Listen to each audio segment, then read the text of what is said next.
Europe Nettoyage, votre spécialiste en Gironde de la rénovation et de l'entretien de vos toitures, ainsi que de l'isolation naturelle et écologique de vos habitations, partenaire de Girondin TV et GDJ Espace Sécurité, installateur depuis 1987 de solutions globales de sécurité en Aquitaine et concepteur du système sur mesure Stop Effraction, vous présente votre émission.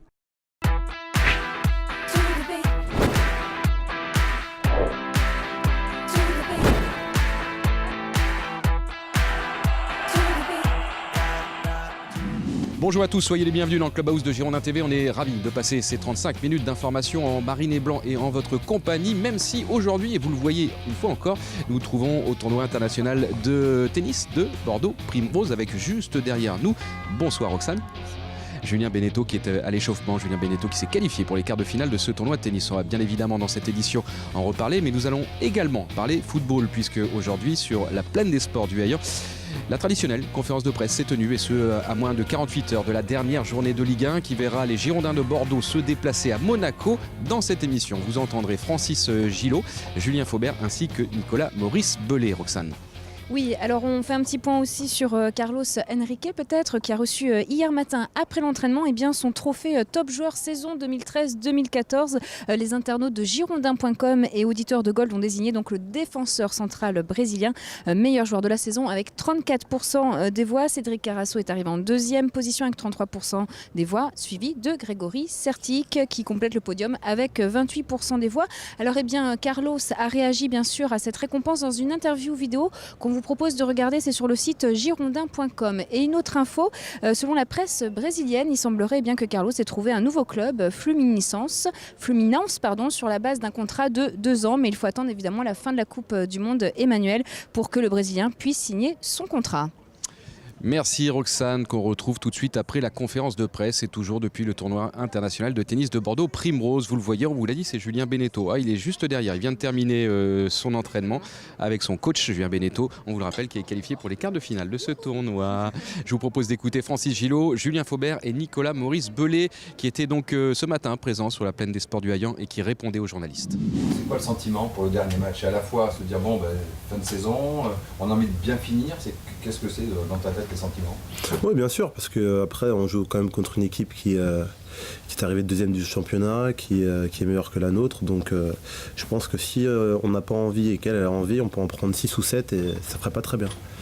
Est-ce qu'au-delà de ce match, tu penses que si tu considères que c'est la fin d'un cycle à Bordeaux, il y a le départ de l'entraîneur, peut-être ses adjoints, il y a des joueurs qui sont en fin de contrat et qui vont partir, tu vois, qui discutent.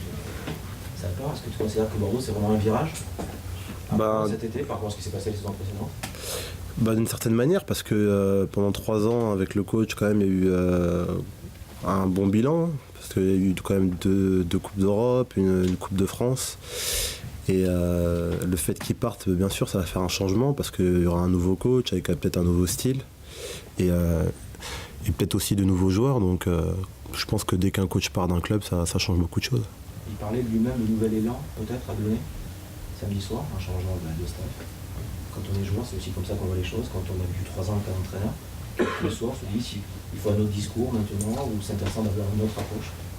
Peut-être, après ça dépend des cas. Après, il y en a qui peuvent bien avoir besoin de changement, même de club, parce que le fait d'être trop resté longtemps dans le club, peut-être ils ont moins d'ambition, ils sont moins motivés.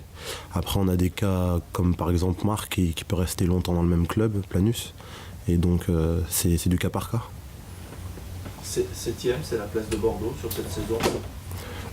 Après ce qu'on a fait, ouais, je pense, parce que on aurait pu faire mieux. Parce qu'on a perdu aussi des joueurs sur blessure à des moments qui sont importants et qu'il ne fallait pas. Mais quand tu fais, je pense que c'est pas un championnat, c'est pas comme la coupe, c'est-à-dire ça joue pas sur un match. Pendant 38 matchs, tu as fait les résultats que tu as fait, tu mérites la place où tu es. Tu peux pas dire que tu aurais dû mieux faire ou moins bien faire, ça dépend. Les regrets sont où? Les regrets sont surtout sur la deuxième partie du championnat, parce que on a été vraiment des fois digne d'un relégable de notre manière de jouer. Après peut-être je suis un peu dur avec l'équipe, mais c'est ce qu'on a ressenti parce qu'on n'arrivait pas à gagner des matchs quand on devait les gagner. On perdait contre des équipes qui étaient inférieures à la nôtre. Donc ça faisait beaucoup sur cette seule année 2014.